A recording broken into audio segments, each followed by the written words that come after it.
Okay, so we are live. ठीक है, तो पिछली हमने वीडियो की थी, उसके अंदर हमने पाइथॉन लाइटनिंग की बेसिक्स कवर की थी। बेसिकली इस वीडियो में हमने करना है कि इंटरमीडिएट लेवल तो हमने इसमें जाना है। इसमें बेसिकली हमने कवर किया था कि लाइटिंग मॉड्यूल के थ्रू अपने मॉडल किस तरह बनाना है, पाइटॉर्च का जो भी मॉडल होगा कन्वर्ट किस तरह करना है, एक्सेट्रा एक्सेट्रा। आपने जो भी है ट्रांसफर लर्निंग किस तरह करनी है, और लोगर की बेसिक्स देखी थी, प्रोफाइलर की बेसिक्स देखी थी हमने, मतलब काफ़ी ज़्यादा बेसिक्स देख ली थी। डेटा लोडर किस तरह बनाना है, हमने काफ़ी सारी चीज़ें देख ली थी। ठीक है, तो बेसिकली अभी तक हमने जीपीयू यूटिलाइजेशन पे बात नहीं की थी, टीपीयू यूटिलाइजेशन पे बात नहीं की थी, और इसके अलावा हमने जितने भी मॉड्यूलर चेंजेस करने हैं हमने उसकी बात नहीं की थी। इसमें हमने जो चेक पॉइंट भी सेव कराए थे, उसमें भी सिर्फ चेक पॉइंट सेव कराए थे, हमने डीपर डिटेल्स की बात नहीं इसके अंदर की थी। तो इंटरमीडिएट लेवल में हम क्या करेंगे, बेसिकली चीज़ें देखेंगे कि हमने उस नेक्स्ट स्टेप पे किस तरह जाना है। बेसिक्स आपको आती हैं, पाइटॉर्च की बेसिक्स भी आती हैं आपको, लाइटनिंग की बेसिक्स भी आती हैं, व्हाट इज़ नेक्स्ट जो आपने रियल लाइफ प्रोजेक्ट्स में यूज़ करना है।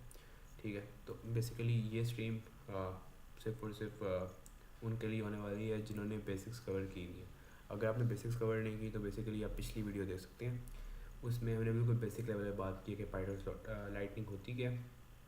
और एज़ यूजुअल हम डॉक्यूमेंटेशन के थ्रू देखेंगे, बिकॉज उससे बेहतर आइडिया होगा हमें, और एक तरीके से बेहतर हमारी अंडरस्टैंडिंग डेवलप होगी पाइटॉर्च लाइटनिंग को लेकर। ठीक है, तो स्टार्ट करते हैं। पहले हमने 6 लेवल्स तक चीज़ कवर की थी, जहाँ पर हमने प्रिडिक्ट विद योर मॉडल तक आ गए थे। अब इससे आगे जो हमें जाना है ना, उसमें हमारे पास चीज़ें आती हैं कि हमने क्लाउड पर जंप करना है और क्लाउड पर ट्रेनिंग किस तरह करानी है। ठीक है, तो हम लेवल 7 पे बात कर रहे हैं इस टाइम। ठीक है, तो इसके अंदर भी मल्टीपल है कि आपने एक तरीके से प्रिपेयर योर कोड है, ऑप्शनल है। ये एक तरीके से बेसिक लेवल का था चीज़ थी। ठीक है, तो हमने इस पर जो हमने मॉडल बनाया था, अपना अपना कोड प्रिपेयर किया था, उसमें सारी सारी यही चीज़ें डिस्कस की हैं। तो हम इस चीज़ को स्किप करेंगे, स्टेप को स्किप करेंगे। इसलिए ऑप्शनल भी इसलिए दिया गया कि अगर हमने बेसिक्स कवर कर लिए हैं तो you don't need that step. ठीक है, इसके बाद हमारे पास आ जाते हैं जीपीयू ट्रेनिंग पे। ठीक है, और इसमें मल्टीपल जीपीयूज़ भी होंगे और सिंगल जीपीयू भी होगा। ठीक है, तो basically we are going for that. अच्छा, अगर हम डायरेक्टली पाइथॉन लाइटनिंग को यूज़ करते हैं ना, और हम डिवाइस स्पेसिफाई कर देते हैं, तो बेसिकली वो जीपीयू पे ही ट्रेन होगा। लेकिन पाइथॉन लाइटनिंग यूज़ करने का मकसद हमारा मेनली ये होता है कि हमने डिस्ट्रीब्यूटेड ट्रेनिंग करनी है, मल्टीपल जीपीयूज़ पे ट्रेनिंग करनी है, जो कि पाइटॉर्च एक स्पेसिफिक तरीके से सपोर्ट करता है, लेकिन मतलब इतनी बिगनर फ्रेंडली नहीं है।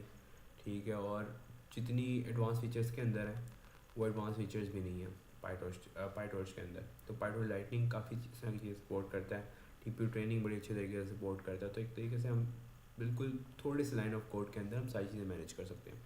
ठीक है, तो अब एक तरीके से हम जीपीयू डिफाइन किया कि जीपीयू क्या होता है। ठीक है, हार्डवेयर एक्सीलेटर्स होते हैं बेसिकली, जो हमारे पास ट्रेनिंग का टाइम भी रिड्यूस करते हैं, और ट्रेनिंग हमारी फास्ट हो जाती है उसके थ्रू, और मतलब एक तरीके से हमें प्रिडिक्शन भी करनी है, वो भी इसमें फास्ट होगी। ठीक है, अब ट्रेनिंग और जीपीयूज़ के लिए क्या होता है, अगर हम चाहते हैं हमारे पास जितने भी जीपीयूज़ अवेलेबल हैं और हम चाहते हैं कि सारे के सारे जीपीयूज़ पे ट्रेनिंग हो जाए, तो हम एक तरीके से एज ए डिफ़ॉल्ट उसे यूज़ करेंगे। ठीक है, यहाँ पे तो स्ट्रेटजी भी उसने डिफ़ॉल्ट की हुई है। अभी स्ट्रेटजीज़ पे हम नहीं आए, अभी बात करेंगे स्ट्रेटजीज़ पे हम बात नहीं करें। अभी हम एक्चुअली चाहते हैं कि एक्सेलरेटर्स को यूज़ किस तरह करना है। ठीक है, अगर हम चाहते हैं कि एज मैनी जीपीयूज़ अवेलेबल हैं उन पर हम ट्रेन करना चाहते हैं, तो हम डायरेक्टली कह देंगे एक्सेलरेटर ऑटो और डिवाइसेस ऑटो। अब बेसिकली वो खुद बहुत ही मैनेज करेगा कि हमने जितने भी जीपीयूज़ अवेलेबल हैं उस पर वो ट्रेनिंग स्टार्ट कर देगा।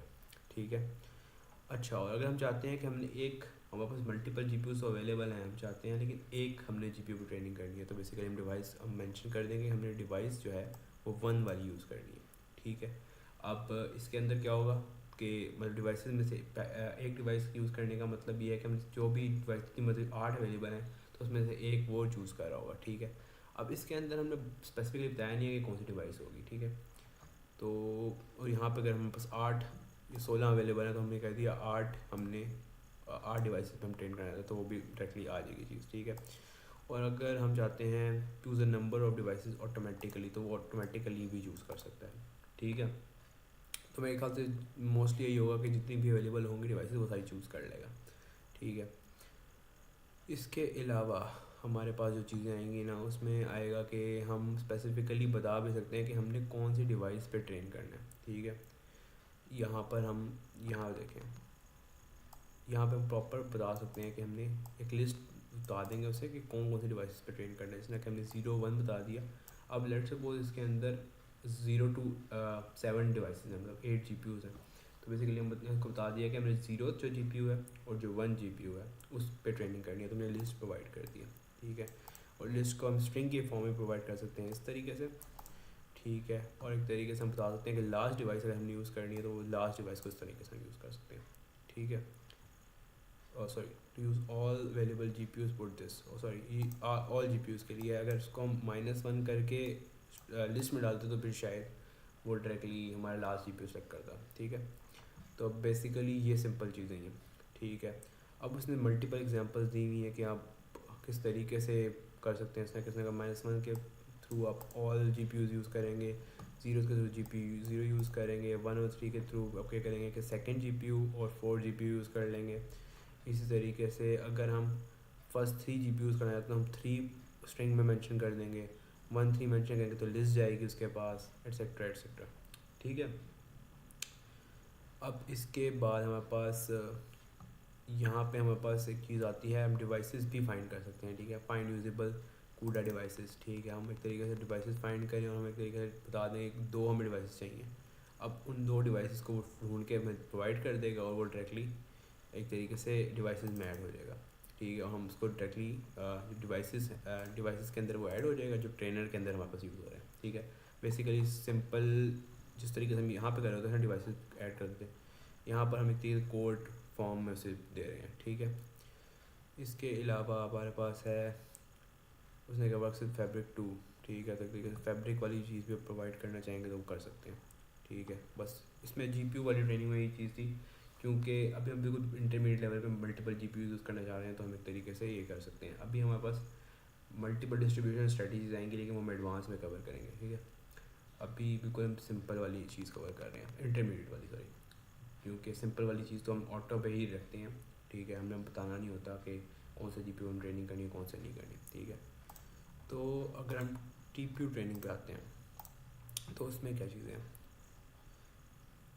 अगर आपने एक तरीके से वही बात है कि अगर अपने पास सारे के सारे TPUs अवेलेबल हैं, मैंने TPUs अवेलेबल हैं, ऑटो करेंगे तो वो एक तरीके से खुद ही सेलेक्ट कर लेगा, ठीक है। अगर हम चाहते हैं 1 TPU यूज़ करना तो हम स्पेसिफिकली बता सकते हैं। जिस तरह हमने GPUs पे मेंशन किया था ना, TPUs पे भी ऑलमोस्ट सिमिलर है, ठीक है। अब एक तरीके से TPU आपको पता होगा, आपने कोलैब अगर यूज़ किया तो उसमें GPU भी अवेलेबल होता है, TPU भी अवेलेबल होता है, ठीक है। अब कुछ ऑपरेशन होते हैं जो GPU भी सपोर्ट करते हैं, कुछ ऑपरेशन जो होते हैं जो नहीं सपोर्ट करते, ठीक है। तो ये आपको देखना पड़ेगा कि आपकी ट्रेनिंग TPU यूज़ करने से फास्ट हो रही है कि नहीं हो रही, क्योंकि कुछ कुछ ऑपरेशन हैं जो वो CPU पर परफॉर्म करता है और कुछ वो TPU पर परफॉर्म करता है। GPU मोस्टली सारे ऑपरेशन ऑलमोस्ट हैंडल कर लेता है, ठीक है। तो GPU पर ट्रेनिंग में इतना इशू नहीं होता, लेकिन TPU की ट्रेनिंग में अगर वो CPU यूटिलाइजेशन कर रहा है तो एक तरीके से अगर फुल ऑन वो TPU यूटिलाइजेशन कर रहा है तो हमारे पास काफ़ी ज़्यादा फास्ट जाएगा वो चीज़, ठीक है। कि मतलब फॉर एग्जांपल फुल TPU पर ट्रेनिंग हो रही है ना तो वो शायद 3 टाइम्स फास्टर या 10 टाइम्स फास्टर भी हो सकता है, ठीक है, एज़ कम्पेयर टू GPU। अच्छा, इसके अलावा GCP के थ्रू भी हम TPU यूज़ कर सकते हैं। मल्टीपल TPUs करना चाहते हैं तो एक तरीके से GCP के थ्रू हम कर सकते हैं, ठीक है। ऑप्टिमाइजेशन और परफॉर्मेंस के तरीके से बताया हुआ कि उसने अपने परफॉर्मेंस ऑप्टिमाइज़ करनी है ना TPU यूज़ करके, तो हम ये सारी की सारी उसने कहा है कि चीज़ें ट्राई कर सकते हैं, ठीक है। जिसकी बेसिस पे आपको पता चल जाएगा कि हमारा स्लोवर अगर हो रहा है ना TPU पर ट्रेनिंग तो किस वजह से हो रही है, ठीक है। एक तरीके से हम यहाँ पर सारी चीज़ें देख के बता सकते हैं, ठीक है। अगर आपके पास कभी भी TPU में स्लोवर मतलब ट्रेनिंग हो तो आप एक तरीके से चीज़ चेक कर सकते हैं, तो पॉइंट्स देख सकते हैं कि आपके पॉइंट्स में इनमें से कोई पॉइंट मिस तो नहीं हो रहा है, इस पॉइंट में किसी की वजह से आपका इशू आ सकता है, ठीक है। तो नेक्स्ट हम 8 स्टेप पे जाएंगे जो कि बड़ा इम्पोर्टेंट है, मॉड्यूलराइज करना चीज़ों को, ठीक है।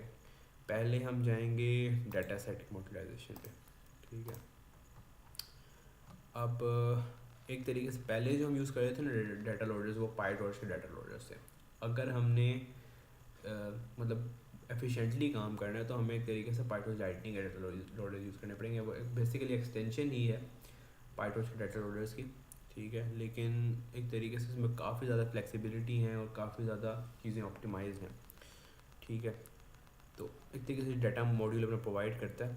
ठीक है, अच्छा अगर हम प्रोवाइड करना चाहते हैं ना कि डाटा लोडर हमें बनाना है अपने पाइटॉर्च के थ्रू, तो बेसिकली बड़ा सिंपल है। हमने एक तरीके से डाटा बनाना है, डाटा के बाद उस डाटा को लोड कर देना और बैचेस डिफाइन कर देना, वो एक तरीके से डाटा लोडर बन जाएगा। अब एक तरीके से जनरेटर है जो इतने बैचेस एक एट्रेशन पे लोड कर रहा है। 32 का बैच साइज़ वो एक एट्रेशन पे लोड करता है। ठीक है, अब फॉर एग्जांपल अगर हमने इसको शिफ्ट करना है लाइटनिंग डाटा मॉड्यूल के अंदर, ठीक है, तो हमें कुछ कुछ चीज़ें बतानी पड़ेंगी, जिसमें से कुछ फंक्शंस प्री डिफाइंड है। ठीक है, एक सेटअप का फंक्शन है जिसके अंदर बेसिकली आप डाटा लोड कर लेते हैं। ठीक है, और हम एक तरीके से डिफाइन कर दिया हमने कि हमारे पास जो डाटा सेट है ना वो किस तरीके से लोड होगा। हमने यहाँ बताया हुआ है कि हमारे पास डाटा डायरेक्टरी कौन सी है। ठीक है, हमने बताया हुआ है कि हमारा ट्रेनिंग है, वैलिडेशन है या क्या है। ठीक है, हमने सारी की सारी चीज़ें इधर बताई हुई हैं। ठीक है, इस तरह के यहाँ पर उसने अब हमारे पास जो क्या नाम है उसका, एक तरीके से रैंडम स्प्लिट किया है एमनेस्ट फुल को। हम एमनेस्ट फुल के यहाँ पूरा पूरा जो एमनेस्ट का डाटा सेट है ना वो एमनेस्ट फुल था, और एक तरीके से रैंडम स्प्लिट कर दिया उसने 55,000 और 5,000 एग्जाम्पल्स के दरमियान। ठीक है, तो 5,000 एग्जाम्पल्स जो होंगी ना हमारी वो वैलिडेशन के डाटा सेट में जाएंगी, और जो हमारे पास ट्रेनिंग डाटा सेट है उसके अंदर 55,000 एग्जाम्पल्स जाएंगी। ठीक है, और ये सारे के सारे हमने चीज़ें डिफाइन करनी है, जितनी भी चीज़ें सेटअप हो रही हैं ना वो सेटअप फंक्शन के डिफाइन करनी है। तो मतलब इजी नाम है क्योंकि सेटअप सारा कुछ हो रहा है। ठीक है, अब इसमें एक प्रिपेयर का मेथड भी होता है। बेसिकली हमने सारी डाउनलोडिंग वगैरह जो करनी होती है ना डाटा सेट की, अगर हमारे पास डाटा सेट अवेलेबल नहीं है लोकली या ऐसा कुछ है, तो सेटअप जितना भी हमने जितनी भी प्रिपेयर करना है डाटा सेट को, ठीक है, डाटा सेट बनाने से पहले, तो वो हम सारा का सारा काम करेंगे प्रिपेयर के अंदर। ठीक है, पहले ही बता रहा हूँ, मेरे ख्याल से आगे एक्सप्लेन की भी होगी चीज़ें। ठीक है, और अब यहाँ पर हमारे पास मल्टीपल फंक्शन है, जहाँ प्रिडिक्ट डाटा लोडर है, टेस्ट डाटा लोडर है, वैलिडेशन डाटा लोडर है और एक ट्रेन डाटा लोडर है। ठीक है, अब जो हमने यहाँ पे चीज़ें डिफाइन कर दी है ना सेटअप के अंदर, हमने बता दिया कि ट्रेनिंग डाटा सेट हमारा कौन सा था एमनेस्ट का। ठीक है, और वैलिडेशन कौन सा था, प्रेडिक्शन वाला कौन सा था, टेस्ट वाला कौन सा था, सारी चीज़ें बताई थी ना, वो एक तरीके से हम डायरेक्टली उसको यहाँ पे डाटा लोडर में कैप्सुलेट कर देंगे। ठीक है, बैच साइज़ हमने यहाँ पे डिफाइन किया हुआ यूनिट के अंदर, वही हम बैच साइज़ देके आगे सारे काम स्टार्ट कर देंगे। ट्रेनिंग डाटा भी इस तरह आ गया, वैलिडेशन भी आ गया, टेस्ट भी इस तरह आ गया, प्रेडिक्शन भी आ गया। अब एक तरीके से यहाँ पर जो टीयर डाउन है ना वो हमें इसकी ज़रूरत मोस्टली पड़ती नहीं है।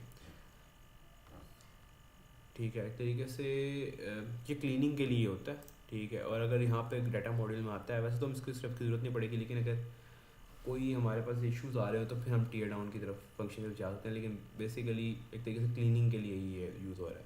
ठीक है, तो यहाँ पर हमारे पास जो आ रहा है एक तरीके से उसने बताया कि हमने वही जो चीज़ क्लास में लिखी थी यहाँ पे आई मीन डाटा मॉड्यूल की, वो एक तरीके से उसने डिफाइन कर दी यहाँ पे, एक तरीके से हमारा ऑब्जेक्ट बन गया उसका डाटा लोडर का, डाटा मॉड्यूल का।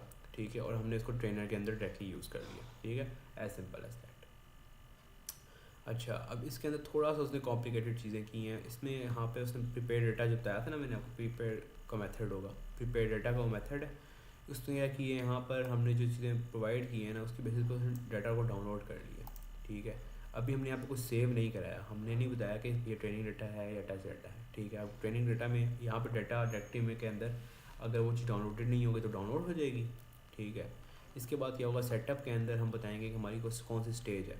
ठीक है, फॉर एग्जांपल हम चाहते हैं कि फिट स्टेज है, फिट स्टेज के अंदर हमारे पास दो चीज़ आनी चाहिए, एक ट्रेनिंग डाटा होना चाहिए और एक वैलिडेशन डाटा होना चाहिए। ठीक है, तो इसके अंदर वो डायरेक्टली सारी की सारी चीज़ें लोड हो रही हैं जो हमने इस स्टेप के अंदर बताई हुई थी ना।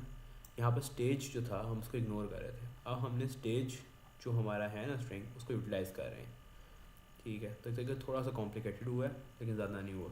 इसके अंदर हमें सारे वैलिडेशन और ट्रेनिंग वाली चीज़ यहाँ पर डिफाइन करनी है, टेस्ट स्टेज के अंदर टेस्ट की डिफाइन करनी है और प्रेडिक्ट स्टेज के अंदर प्रेडिक्ट की डिफाइन करनी है। ठीक है, और बाकी सारी चीज़ें सेम टू सेम वैसे ही हैं। यहाँ पे देख रहे होंगे उसने बैच साइज डायरेक्टली इंटीजर के थ्रू डाल दिया है, लेकिन यहाँ पर असल बेसिकली होता ही है कि हम इनिट के अंदर डिफाइन कर सकते हैं। ठीक है, कि हमारा बैच साइज़ क्या है एंड डेट्स इट। यहाँ पर ये चीज़ आ गई है, और इसने फिर बताया हुआ है कि आपके जो मॉड्यूल के फंक्शंस हैं वो क्या क्या करते हैं। यहाँ पर बताया हुआ है प्रिपेयर डाटा जो होता है, डाउनलोडिंग, टोकनाइजेशन वगैरह इस तरह की सारी जो चीज़ें हैं ना जो हमारे डाटा सेट बनने से, डाटा मॉड्यूल बनने से पहले यूज़ होता है, वो सारी चीज़ें इसके अंदर होती हैं। ठीक है, डाटा मॉड्यूल डाटा सेट बनाने के लिए हमारे पास स्प्लिटिंग सारी चीज़ें सेटअप के अंदर होती हैं, और train data loader, validation data loader, test data loader और प्रिडिक्शन डाटा लोडर बेसिकली एक तरीके से डाटा लोडर रिटर्न कर लेते हैं। इसके अलावा उन्होंने और डिटेल दी हुई है इन चीज़ों की, ठीक है, कि डाउनलोड किस तरह करना है वगैरह, वो ट्रांसफॉर्मेशन अप्लाई हो रही है तो किस तरह हो रही हैं, सारी से चीज़ें बताई हुई हैं, ठीक है। सेटअप की भी हम चीज़ देख चुके हैं, तो उसने थोड़ा और इन डिटेल किया है, ठीक है। यहाँ पर उसने एक तरीके से NLP के टास्क के थ्रू उसने बता दिया कि हमारा टोकनाइज़र वगैरह किस तरह डिफाइन होंगे, यहाँ पर टोकनाइज हमने करना होगा वैलिडेशन डाटा को, तो वो भी हम कर सकते हैं, etcetera etcetera. Save to disk हमने करना एक तरीके से, यहाँ पे डाउनलोड हुआ डाटा, लोड हुआ डाटा, फिर सारी टोकनाइजेशन हुई, टोकनाइजेशन के बाद सेव टू डिस्क कर दिया, और जितनी सेव टू डिस्क चीज़ थी वो हमने एक तरीके से यहाँ पे लेके आए हैं सेटअप के अंदर, और हमने इसको स्प्लिटिंग की है, ठीक है। तो यहाँ पर एक तरीके से हमारी सारी चीज़ें ऑलमोस्ट कंप्लीट हो चुकी हैं। यहाँ पर और उसने कोई चीज़ डिफाइन नहीं की।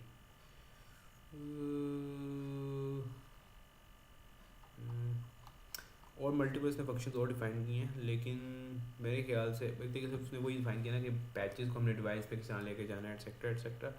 ये चीज़ें मोस्टली तो बहुत ही हैंडल कर लेता है, ठीक है, तो हमें इसकी ज़रूरत नहीं पड़ेगी। तो बाकी अगर करना हो तो आप चेक कर सकते हैं किस तरीके से होता है। बेसिकली 2 डिवाइस कर देंगे और मतलब उस डिवाइस पे शिफ्ट हो जाएगा, ठीक है।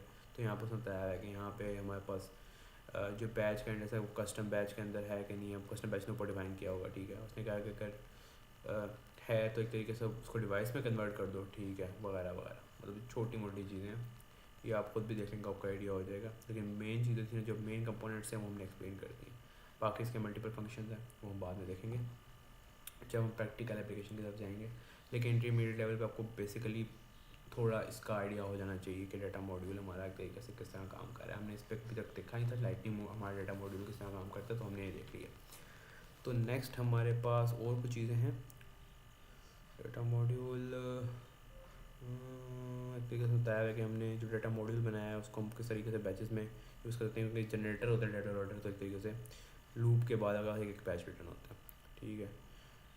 टी डाउन करके इसने फिट कर दिया, ठीक है। उसने बता दिया स्टेजेस कौन सी आ रही हैं, ठीक है। और ये लोडिंग और चेक पॉइंट्स की लोडिंग वगैरह सारी चीज़ें आ गई हैं, ठीक है। तो इस तरीके से हमारी ये वाली चीज़ ख़त्म हो गई है, ठीक है। अब यहाँ पे ये जो है ना एक चीज़ ये मैंने देखी थी और मुझे बड़ी इंटरेस्टिंग लगी थी कि अगर हम लाइटनिंग की CLI को देखें, ठीक है। अब इसमें बड़ी एक प्यारी चीज़ ये है कि यहाँ पे आपको दिखाता हूँ, ठीक है। अगर हमने लाइटनिंग की CLI को इम्प्लीमेंट करना है ना अपनी एप्लीकेशन के अंदर, तो हम डायरेक्टली लाइटनिंग मॉड्यूल को इम्पोर्ट करेंगे, ठीक है। और एक तरीके से उस लाइटनिंग मॉड्यूल का एक इंस्टेंस बनाएंगे जहाँ पे हम मॉडल पास करेंगे और डाटा मॉड्यूल में पास करेंगे, ठीक है। और उसके बाद हम उसको मेन में कॉल कर लेंगे। कैसे भी नहीं करना चाहते तो डायरेक्टली आप यहीं पे उसको कॉल कर सकते हैं, मतलब मेन ना ही बनाए आप डायरेक्टली कॉल कर दें यहाँ पे, और मतलब इफ़ नेम को मेन वाली चीज़ भी हटा दें और फंक्शन भी हटा दें तो एक तरीके से डायरेक्टली कॉल हो जाएगा, ठीक है। अब इसके अंदर क्या चीज़ है, जब हम इस एप्लीकेशन को रन करेंगे ना, हमारा सिर्फ जो इसके अंदर है ना हमारे पास मल्टीपल चीज़ें आ जाएंगी, ठीक है। कि एक हमारी अपनी एप्लीकेशन की CLI बन गई है। अब इसके अंदर हम बता सकते हैं कि हम मॉडल के साथ करना क्या चाह रहे हैं, ठीक है। हम फिट करना चाह रहे हैं, हम टेस्ट करना चाह रहे हैं, हम प्रेडिक्ट करना चाह रहे हैं, वगैरह वगैरह, ठीक है। तो यहाँ पे अगर हम पाइथन main.py जो मेन के अंदर हम सेव किया हुआ है और उसकी हेल्प करेंगे ना, ठीक है, तो आपके पास जाकर यहाँ पर देखें मल्टीपल चीज़ें आ जाएंगी। आप बता सकते हैं कि हमने कौन सा आर्ग्यूमेंट पास करना है, वगैरह वगैरह। उसने बताया है कि यहाँ पे आपके पास 4 ऑप्शन है, या आप वैलिडेट कर सकते हैं डाटा को, या फिट कर सकते हैं, या टेस्ट कर सकते हैं, या प्रेडिक्ट कर सकते हैं। बेसिकली खुद बहुत ही ऑटोमेटिकली हमारे पास आ गई है। CLI का जो कोड है वो एक तरीके से इसी तरह लिखा गया है, ठीक है। तो अब एक तरीके से फॉर एग्जांपल हम कहते हैं यहाँ पे python.fit किया हमने, ठीक।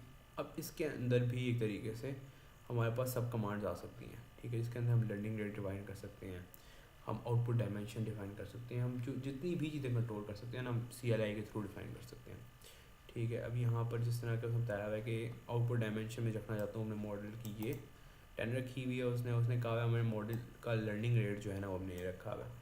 और यहाँ पर उसने एक तरीके से और यहाँ पर बताया हुआ है कि ट्रेनिंग लॉगर जो है ना यहाँ पर उसने डायरेक्टली ऑफ कर दिया। अब उसे कोड में चेंजेस करने की ज़रूरत नहीं पड़ी, उसने डायरेक्टली ये सारा काम यहाँ पे किया।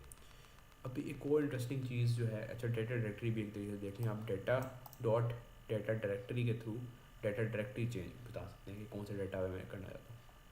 अभी इसके अलावा बड़ी चीज़ें थी जो कि मेरे ख्याल नेक्स्ट मॉड्यूल में कवर होगी। हाँ, ये भी CLI यूज़ करके ही करेगा, लेकिन यहाँ पर जो चीज़ें हैं ना आप एक तरीके से बड़ी मतलब बड़े फिट चीज़ें कर सकते हैं इसमें। यहाँ पर देखें आपका मॉडल आप डिफ़ाइन कर सकते हैं यहाँ पे, जहाँ पे पहले हमने सिर्फ और सिर्फ हाइपर पैरामीटर्स चेंज कर रहे थे ना, अब यहाँ पे मॉडल भी डिफ़ाइन कर सकते हैं अपना यहाँ पर CLI के थ्रू, और डेटा सेट भी डिफ़ाइन कर सकते हैं। ठीक है, अब फॉर एग्जांपल यहाँ पे असल में हमें वरना करना क्या पड़ता था, जब भी हम कोई अपना आर्क पार्सर बनाते थे तो उसमें हमें बेसिकली डिफ़ाइन करना पड़ता था कि हम पास आर्ग्यूमेंट आ रहे हैं, हम बताते थे कि अगर हम गैन यहाँ पे यूज़ हो रहा है तो हम गैन का मॉडल बनाएंगे, वरना हम अगर ट्रांसफार्मर बता रहा है हमें तो वो ट्रांसफार्मर का बनाएंगे। तो सारी की सारी चीज़ें वो खुद हैंडल कर रहा है CLI। ठीक है, अब यहाँ पर देखें एक चीज़, फॉर एग्जांपल हम कहते हैं कि यहाँ पर मैंने मॉडल डिफ़ाइन कर दिया है, लेकिन हमें ट्रेनर के अंदर कोई मॉडल बताया नहीं है। ठीक है, हमने नहीं बताया कि कौन सा मॉडल होना चाहिए, कौन सा डाटा होना चाहिए, लेकिन हमारे क्लासेस डिफाइंड है अपने कस्टम मॉडल की। ठीक है, और हमने बस यहाँ पर डेटा मॉड्यूलेट्स को उसमें डिफ़ाइन कर दिया। ठीक है, हमने कहा था ये डेटा यूज़ करने, मॉडल यहाँ पर डिफ़ाइन नहीं किया हमने CLI के अंदर। तो अब क्या होगा, अब हमारे पास एक ऑप्शन खुल गई है कि हम मॉडल यहाँ से डायरेक्टली फ्लैग डालेंगे, और यह जो हमारे कस्टम मॉडल्स की क्लासेस हैं ना, अगर वो हमने इंपोर्ट की हुई हैं या लिखी हुई हैं अपने कोड के अंदर, तो वो डायरेक्टली हम उसका नाम डालेंगे और वो उस मॉडल के ऊपर ट्रेन हो जाएगा। How cool is that. ठीक है, तो अब हमारे पास जो है यहाँ पर एक और चीज़ भी आएगी। अगर फॉर एग्जांपल हम कहते हैं हमारा मॉडल हमने डाल दिया, हमने डाटा सेट नहीं डाला, जिस तरह कि आपको होता है ना कि एक बार आप मॉडल मल्टीपल ट्राई कर रहे होते हैं, मल्टीपल डाटा सेट ट्राई कर रहे होते हैं, तो एक तरीके से हमें बड़ा कोड में चेंजेस करनी पड़ती हैं या हमें पूरा पार्सर बनाना पड़ता है। अब उसकी कोई ज़रूरत ही नहीं है।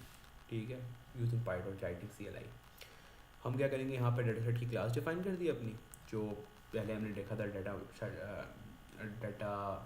मॉड्यूल जो था हमारा, वहाँ उस तरह की क्लास डिफाइन कर दी हमने, और हमने डायरेक्टली क्या किया, हमने इसको बिल्कुल ओपन एंडेड छोड़ दिया। ठीक है, मॉडल हमने बता दिया कि मॉडल ये डाटा सेट नहीं बताया। अब हम डायरेक्टली यहाँ पे डाटा सेट चेंज कर सकते हैं अपना। ठीक है, और अगर हम यहाँ पे अपना ऑप्टिमाइज़र भी चेंज कर सकते हैं, ये तो पहले भी चेक बात कर सकते हैं ना कि कौन कौन सी चीज़ हमने किस तरह यूज़ करनी है। ऑप्टिमाइज़र चेंज कर सकते हैं, लर्निंग रेट चेंज कर सकते हैं, सारी की सारी चीज़ें आ गई। ठीक है, अब यहाँ पर हमारे पास एक और चीज़ आई है, हमने अपना ऑप्टिमाइज़र बनाया है। ठीक है, हम अपना ऑप्टिमाइज़र की क्लास भी इसको यहाँ पे दे सकते हैं। ठीक है, तो मतलब बड़ी अच्छी चीज़ें यहाँ पे हो रही हैं। स्केजुलर की बात हो गई, स्केजुलर का आपको शायद आइडिया हो कि बेसिकली एक टाइम के बाद हमारा लर्निंग रेट जो होता है ना, वो मॉडल को डाइवर्ट करना शुरू कर देता है, क्योंकि उसके स्पेसिफिक टाइम के बाद ना उसे लर्निंग रेट थोड़ा कम करना पड़ता है। तो टाइम के बाद या स्पेसिफिक एक एंड पॉइंट आने के बाद, मतलब फॉर एग्जांपल हम कहते हैं कि कन्वेक्स है, तो जब कन्वेक्स के करीब पहुंचा होता है तो हम अगर लर्निंग रेट थोड़ा और कम उस टाइम कर देना, तो होता ही है कि हमारा मॉडल थोड़ा बेहतर हो जाता है। ठीक है, तो वो एक तरीके से स्केजुलर होता है, मतलब उसकी डिटेल अगर पढ़नी हो तो आप खुद पढ़ सकते हैं। ठीक है, तो यहाँ पर प्लेट्यू एक LR स्केजुलर है वगैरह वगैरह, इस तरह के मतलब स्केजुलर काफ़ी ज़्यादा है। ठीक है, तो इस तरीके से बताया है कि हम स्केजुलर भी यहाँ पे चेंज कर सकते हैं, मॉनिटर बता सकते हैं किस चीज़ को मॉनिटर कर रहा है, वो पॉक को मॉनिटर कर रहा है वगैरह वगैरह। अच्छा, अपना स्केजुलर बना सकते हैं और वो डायरेक्टली यहाँ पास कर सकते हैं। इसके अलावा हमने अगर अपने कोड के अंदर नहीं सारी चीज़ें देखी, तो हम क्या करेंगे, मल्टीपल मॉड्यूल बनाएंगे, आप उस मॉड्यूल को यहाँ पे इंपोर्ट कर देंगे, और जब इंपोर्ट करेंगे उसे ओपन एंडेड रखेंगे CLI को। ठीक है, और हम कोई भी डाटा सेट कोई भी मॉडल यूज़ कर सकते हैं। हमने मॉडल यहाँ पे सारे डिफाइन यहाँ पे किए हुए थे, अपने डाटा मॉड्यूल्स यहाँ डिफाइन किए हुए थे, और ऑप्टिमाइजर यहाँ डिफाइन किया था, तो हमने डायरेक्टली इनको यूज़ कर लिया। ठीक है, दैट्स इट। अच्छा, अब मतलब ये वाली चीज़ हमारी कवर हो गई, बड़ी कूल सी चीज़ थी। ठीक है, तो अब हमारे पास आती है चीज़ अंडरस्टैंडिंग योर मॉडल। ठीक है, ये मैं देख लेता हूँ, कोशिश करते हैं आज इस तरह तक ही करें, लेकिन थोड़ी सी और चीज़ें कवर हो जाए तो ज़्यादा बेहतर है। ठीक है, अच्छा, अब पहले हमने चेक पॉइंट्स देखे थे कि चेक पॉइंट्स को किस तरीके से हमने सेव करना है, किस तरीके से लोड करना है, वो हम सारी चीज़ें बेसिक्स में देख ली थी। ठीक है, अब इसके अंदर हम चाहते हैं कि हमने कितने टॉप के सेव करने हैं वगैरह वगैरह, इसमें मतलब काफ़ी ज़्यादा चीज़ें आएंगी। और ठीक है कि हम चाहते हैं यहाँ पर जिस तरह कि हम मॉनिटर कौन सी चीज़ करना चाह रहे हैं, हम अपना मैट्रिक्स मॉनिटर करना चाह रहे हैं, जो ट्रेनिंग स्टेप के अंदर है वो हमें एक तरीके से बता देंगे कि लेफ्ट साइड डॉट लॉग करके आपने मैट्रिक्स डिफाइन किया, उसको हमें मॉनिटर कर रहा है। अब हम बता सकते हैं कि मिन करना है नोट, मतलब मिनिमम पे सेव करना है, मैक्सिमम पे सेव करना है, और कितने मैक्सिमम सेव करने हैं वगैरह वगैरह। ठीक है, अब एक तरीके से यहाँ पे आता है कि अब जो हमारे पास चीज़ आ रही है, मेन आ रही है कि हम चाहते हैं कि कब सेव करना है। ठीक है। फॉर एग्जांपल हम कह सकते हैं कि इतने ट्रेनिंग स्टेप के बाद, एवरी एंड ट्रेनिंग स्टेप्स के बाद हम यहाँ पे मतलब एक आर्ग्यूमेंट होगा जिसके जो कॉल बैक हमारी आ रही है ना मॉडल चेक पॉइंट की, इसके अंदर हम पास कर देंगे एवरी एंड ट्रेनिंग स्टेप, मतलब लेट्स सपोज हम कहते हैं 1000 ट्रेनिंग स्टेप के बाद हमारे पास मॉडल चेक पॉइंट सेव हो। ठीक है। हम यहाँ पे चाहते हैं कितनी बॉक्स के बाद सेव हो, तो हम ये यूज़ करेंगे। Training time interval, for example time interval चाहते हैं। अब टाइम इंटरवल में ये हो सकता है कि टीपीयू की ट्रेनिंग में टाइम इंटरवल, इस स्पेसिफिक टाइम इंटरवल में कितनी बॉक्स हुई होंगी हमें आइडिया नहीं है, जीपीयू में कितनी हुई होंगी हमें आइडिया नहीं है, क्योंकि टीपीयू थोड़ा फास्ट होगा, जीपीयू थोड़ा स्लो होगा। तो एक तरीके से इसमें भी चीज़ को हम देख सकते हैं। अगर हम टाइम की बेसिस पे ट्रेनिंग चेक करना चाह रहे हैं कि ट्रेनिंग किस तरह हो रही है, ठीक है, तो एक तरीके से इसकी बेसिस पे हम कर सकते हैं। ठीक है। और हमारे पास हमने कौन कौन से सेव करनी है, ठीक है। सेव लास्ट हम का आर्गुमेंट यूज़ कर सकते हैं कि यहाँ पर फॉर एग्जांपल हम कहते हैं कि लास्ट हमारे पास सेव हो, टॉप के सेव हो। हम चाहते हैं फॉर एग्जांपल, अच्छा हम लास्ट 10 सेव करना चाहते हैं, तो हम क्या करेंगे, एक लॉग करेंगे जिसकी बेसिस पे हमारे पास फॉर एग्जांपल बॉक्स आ रही है, ठीक है, और इसके अंदर जो हमारे पास टॉप के होंगे उसमें हम डिफाइन कर देंगे। फॉर एग्जांपल हमारे पास जब भी इपोक एंड पे जो इपोक होगी वो प्रिंट हो रही है, फॉर एग्जांपल हम कहते हैं 10th इपोक है, ठीक है, तो वो हमेशा वो जो मॉनिटर होगा ना उसका मैक्स ही होगा ना, वो 10 ही होगा। ठीक है। फॉर एग्जांपल हम कहते हैं 3 सेव करो, ठीक है, टॉप 3 सेव करो, क्योंकि जो मॉनिटर जो है वो इपोक मॉनिटर कर रहा है, तो वो बेसिकली लास्ट 3 जो है वो सेव कर देगा। तो एक तरीके से हम बता सकते हैं कि हमने एक्यूरेसी की बेसिस पे सेव करना है, हमने लॉस की बेसिस पे सेव करना है, हमें सिर्फ और सिर्फ लास्ट कुछ सेव करानी है। ठीक है। तो एक तरीके से हाँ, यहाँ पर जब सेव कराते हैं ना, तो हम एक तरीके से बता सकते हैं कि हमारे पास यहाँ पर फाइल नेम डिफाइन कर सकते हैं। जब मॉडल सेव हो रहा होगा हम बता सकते हैं कि हमारे पास इपोक कौन सी थी, ठीक है, यहाँ पर डेसिमल हमारे पास जो है वो आया हुआ है, और हमने कहा हुआ कि 2 डेसिमल तक हम जा रहे हैं, ठीक है, और फ्लोटिंग पॉइंट 2 तक हम जा रहे हैं, ठीक है, मतलब फ्लोटिंग पॉइंट 2 तक हम जा रहे हैं, 2 फ्लोटिंग पॉइंट तक वैलिडेशन लॉस भी वो सेव कर सकते हैं। ठीक है। तो वो डायरेक्टली यहाँ पर जो अगर हमने लॉक किया होगा ना वेल लॉस, क्या नाम है, लॉग हमने किया होगा एक तरीके से जो ट्रेनिंग स्टेप के अंदर या वैलिडेशन स्टेप के अंदर करते हैं, तो अगर हमने डिफाइन किया होगा तो वो डायरेक्टली इस चीज़ को उठा के यहाँ पर ला के उसके अंदर सेव कर देगा। ठीक है। और ग्लोबल स्टेप भी एक तरीके से वही है कि हमारा स्टेप कौन सा है, मतलब इपोक कौन सी है। अच्छा, मॉनिटर ने बता दिया, सेव क्या करना है हमें एक तरीके से। यहाँ पे जो सेव करने वाली चीज़ें ना, पहले तो हम बताया था कि हम मॉडल भी सेव हो रहे हैं, स्टेशनरी भी सेव हो रही है वगैरह वगैरह, और हम यहाँ पर पैरामीटर्स भी सेव कर सकते थे। यहाँ पर हम डिफाइन कर सकते हैं कि कौन सी हम चीज़ें सेव करनी है। हम यहाँ पर बता सकते हैं कि हमने वेट्स ओनली भी सेव करने हैं, तो वो भी हम बता सकते हैं। अगर उसको फॉल्स रखेंगे तो सारी चीज़ें सेव होंगी। ठीक है। कहाँ सेव करना है उसमें डाटा डायरेक्टरी डिफाइन कर देंगे, तो वो पता चल जाएगा कि कहाँ पे चीज़ सेव हो रही है। यहाँ पे डाटा डायरेक्टरी पाथ डिफाइन कर दिया, और इसके अंदर इस फाइल नेम के साथ नया मॉडल वापस आ जाएगा। ठीक है। अच्छा, मैनुअली भी हम सेव कर सकते हैं, बता देते हैं कि सेव चेक पॉइंट के थ्रू हम मैनुअली भी चीज़ें सेव कर सकते हैं, हमारा पूरा चेक पॉइंट सेव हो जाएगा। ठीक है। इसके अलावा बस यही चीज़ें। ठीक है। अच्छा, डेटा डिस्ट्रीब्यूटिव ट्रेनिंग होती है ना हमारी, तो उसमें मल्टीपल इंस्टेंसेस होते हैं हमारे पास, और मल्टीपल इंस्टेंसेस में से कहीं भी वो सेव हो सकता है। तो या तो ये होगा कि मल्टीपल जगहों पे सेव हो जाएगा, तो हमने इस अगर स्ट्रेटजी डिफाइन कर देंगे ना यहाँ पर ट्रेनर के अंदर, डीडीपी एक तरीके से डिस्ट्रीब्यूटेड स्ट्रेटजी है हमारी, ठीक है, तो वो डायरेक्टली एक ही जगह पे सेव करेगा, मल्टीपल जगहों पे सेव नहीं करेगा, तो वो इस चीज़ को खुद ही हैंडल करेगा। ठीक है। इसके अलावा ये चीज़ हमारे पास हो गई हैं लेवल 9 में, विजुअलाइजेशन मोड मैट्रिक्स, ये बताता हूँ। इसके अंदर हमारे पास जो है टेंसर बोर्ड हमने देखा था पहले, डायरेक्टली टेंसर बोर्ड लोडर हमारे पास डिफॉल्ट ऑन था।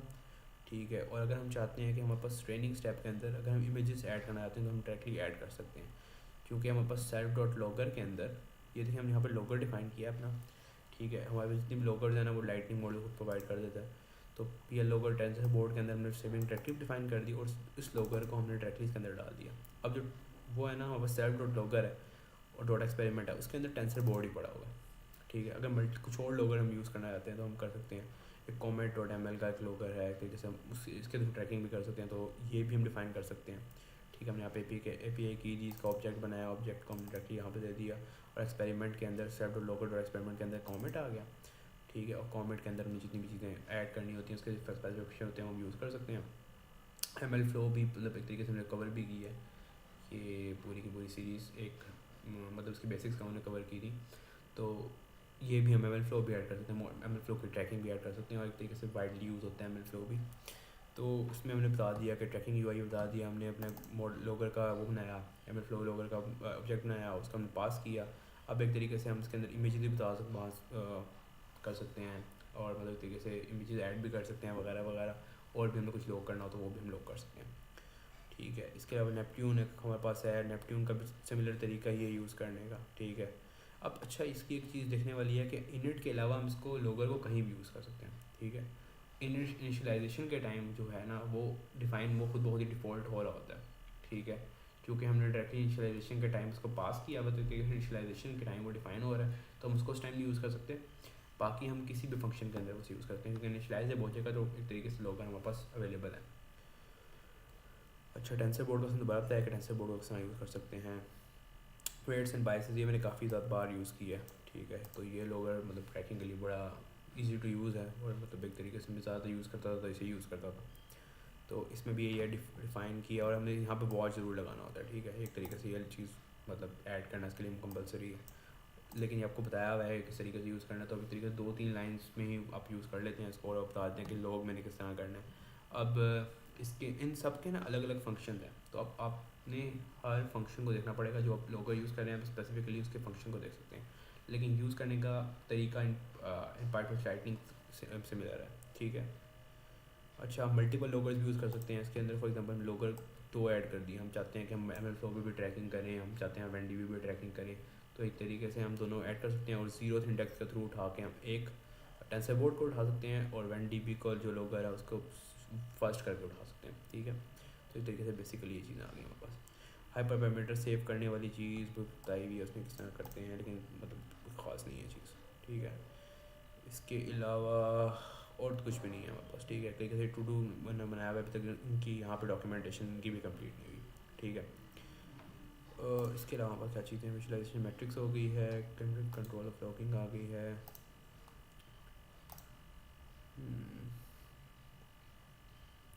अच्छा, इसके अंदर एक तरीके बताया हुआ है उसने कि हमें फॉर एग्जांपल चाहते हैं कि मैट्रिक्स के अंदर से ना जो प्रोग्रेस बार है उसके अंदर से हम स्पेसिफिक चीज़ों को हटाना चाहते हैं। हम चाहते हैं कि हमारे पास जो है वी नम एक मैट्रिक्स था, जो हम चाहते हैं कि प्रोग्रेस बार है ना हमारे पास वो शो ना हो, वो शो ना करें। ठीक है, तो एक तरीके से हम इसको पॉप कर लेंगे। ठीक है, और एक तरीके से वो रिमूव हो जाएगा। ठीक है, अब ये जो है ना TQDM वाले जो प्रोग्रेस बार होता है वो हमारे इसके अंदर से हम यूज़ कर रहे हैं। ठीक है, तो एक तरीके से वो बहुत सारी चीज़ें हैंडल कर लेगा। अब यहाँ पर लॉग एवरी स्टेप एक तरीके से बताया हुआ उसने कि मतलब बताया हुआ है कि लॉग किस तरह करना है, किस टाइम पे लॉग करना है, किस स्टेप के बाद लॉग करना है। ठीक है, फ्लैश कितने बाद टाइम के बाद करना है। ठीक है, और बाकी बिल्कुल बेसिक चीज़ें हैं इसके अंदर। ठीक है, कोई हमें मतलब स्पेसिफिक इस तरह की कोई चीज़ नहीं है जो मतलब आउट ऑफ द बॉक्स हो, या ऐसी चीज़ हो जो हमने कभी देखी ना हो। ठीक है, और प्रोग्रेस बार। ठीक है, इसके अलावा अच्छा मैट्रिक्स ने डिफाइन किया हुआ है कि डॉट मैट्रिक्स किस तरह डिफाइन करते हैं। पाई डॉट्स के अंदर अगर आपने सीखा होगा तो सीखा होगा, वरना हम एक इंशाल्लाह स्ट्रीम करेंगे तो स्ट्रीम के अंदर हम सारी चीज़ें देख लेंगे।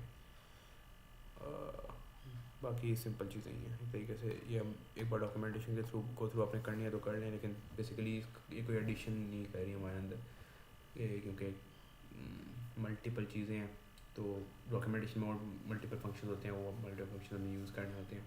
जब हमें इसकी यूज़ होगा इसका तो एक तरीके से हम कर लेंगे इसका यूज़। ठीक है, तो बेसिकली लेवल 9 तक तो हमने कवर कर लिया। इसके अलावा हमारे पास explore state of the art scaling techniques है।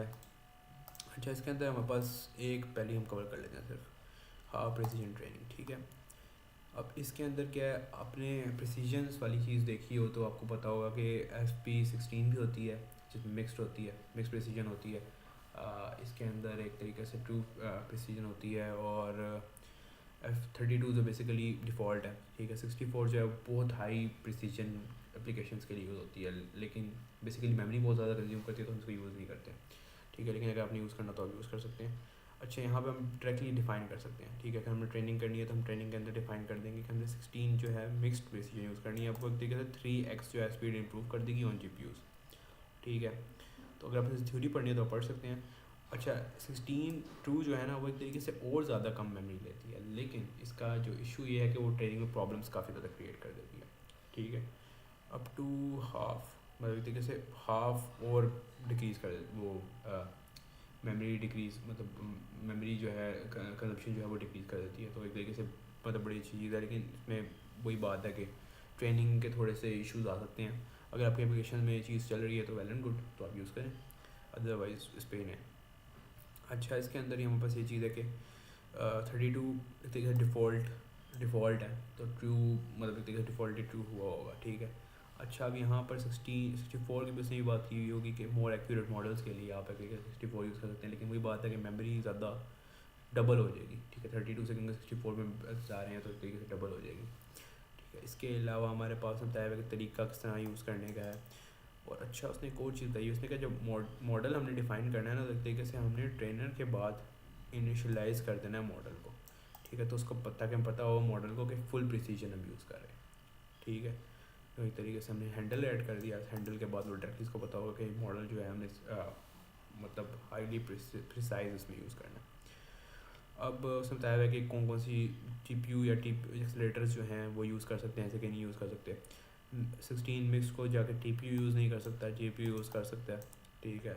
अच्छा, बी फ्लोट 16 मिक्स को जो है वो जाके TPU यूज़ कर सकता है, IPU यूज़ नहीं कर सकता, ठीक है। अब एक तरीके से बताया है, आप ट्रेड ऑफ है, आप किस पर ट्रेनिंग कर रहे हैं और मतलब आपका जो सिस्टम है वो किस तरह का, बेसिकली उसकी बेसिस पर अपना डिसीजन करना है। अच्छा, तो मेरे ख्याल से काफ़ी है। और नेक्स्ट हम पार्ट 1 था सीरीज़ का था ये, तो हमने ऑलमोस्ट हाफ कवर कर लिया, हाफ जो है हम नेक्स्ट वीडियो में कवर कर लेंगे। पिछली वीडियो हमने की थी परसों, ठीक है। तो कल नहीं हमने वीडियो की थी, अब हम कोशिश करेंगे कि नेक्स्ट जो वीडियो है वो कल हो, ताकि चीज़ें फ्रेश रहें और जल्दी जल्दी हम सारी चीज़ें हम अरेंज कर सकें, ठीक है। So that's it, thank you very much and see you in the next.